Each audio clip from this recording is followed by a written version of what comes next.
پڑھتے ہیں، جبکہ معلوم ہے کہ 18 سال کا عالم جوان 80 سال کا بوڑھا کوئی ہو تو اس پر لازم ہے کہ عالم سے آگے نہیں عالم سے پیچھے چلے۔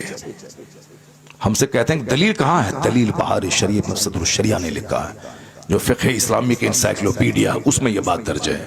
اس میں کہا گیا ہے کہ عالم چاہے غیر عالم چاہے جتنی عمر کے کیوں نہ ہو، 80 سال کا ضعیف کیوں نہ ہو، اس پر لازم ہے کہ 15 سالہ جوان عالم کے پیچھے چلے۔ یہ عمر کا احترام نہیں بلکہ علم دین کا احترام ہے، یہ علم دین کا احترام، ان کے سینے میں قرآن اور حدیث کا علم ہے۔ جیسی کی تیسی کر ڈالی تم لوگوں نے جلسے کی، اور اس کے بعد آج کوئی ٹوک رہا ہے تو تم اس کے خلاف بول رہے ہو، اس کے خلاف چل رہے ہو۔ میں مبارکباد دیتا ہوں ہندوستان کے اس گئے گزرے ماحول میں بھی تمام مفتیان کرام، تمام ائمہ کرام، تمام علماء، تمام مشائخ کو، جنہوں نے اس گئے گزرے ماحول میں بھی حق کی حمایت کر کے عالم ہونے کا حق ادا کیا ہے۔ میں نہیں سمجھتا تھا کہ آج اس طرح کے حق کی حمایت کرنے والے گاؤں دیہات سے لے کے بڑے بڑے شہر تک، ہمیں افریقہ سے فون آ رہے ہیں، مکہ شریف سے فون آ رہا ہے، دبئی سے فون آ رہے ہیں کہ حضرت آپ کو مبارکباد دی، آپ نے جرأت تو کی، آپ نے ہمت تو کی، آپ نے بولا تو صحیح۔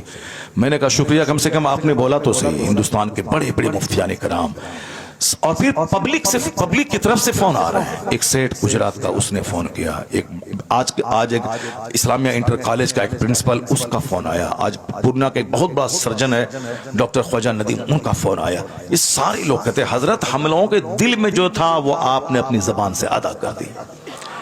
لاکھوں لوگوں کے دل میں یہ بات تھی کہ یہ اچھا نہیں ہو رہا ہے، کیا پیسوں کی بارش ہوئی، کیا ہے یہ، کیا تماشا ہو رہا ہے۔ اس لیے آج اگر میرے بول دینے سے اگر سارے نعت خواں ادب سے نعت پڑھنے لگیں تو سمجھ لیں کہ اللہ کا کروڑوں شکر اور احسان ہے کہ کم سے کم کوئی ایک بندہ گالی گلوچ سننے کے بعد حق تو بولا، جس کا اثر جھلکنے لگا ہے۔ اس کی صبح ہو کے ایک محفل میں تھا، وہاں ایک بہت بڑا ہندوستان کا نعت خواں، وہ صرف ایک نعت پڑھ کے بیٹھنے لگا تو میں نے کہا کہ ایک کلام اور سنا دو۔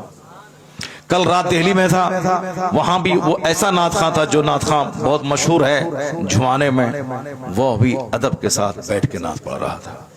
ابھی فون آ رہا ہے دلی سے کہ حضرت اثر جھلک رہا ہے، پھر کل ایک فون آیا کہ جیسے حضور اثر جھلک رہا ہے۔ کم سے کم کچھ تو ہوا، فائدہ تو ہوا۔ جس دن ہمارا جلسہ بازاری نعت خانوں سے خالی ہو جائے، عالم دین کی بات سننے کے لیے لوگ باہر سے چل کے پنڈال بھر دیں گے، کیونکہ قرآن سے بہتر کون سی بات ہے، حدیث سے بہتر کون سا کلام ہے۔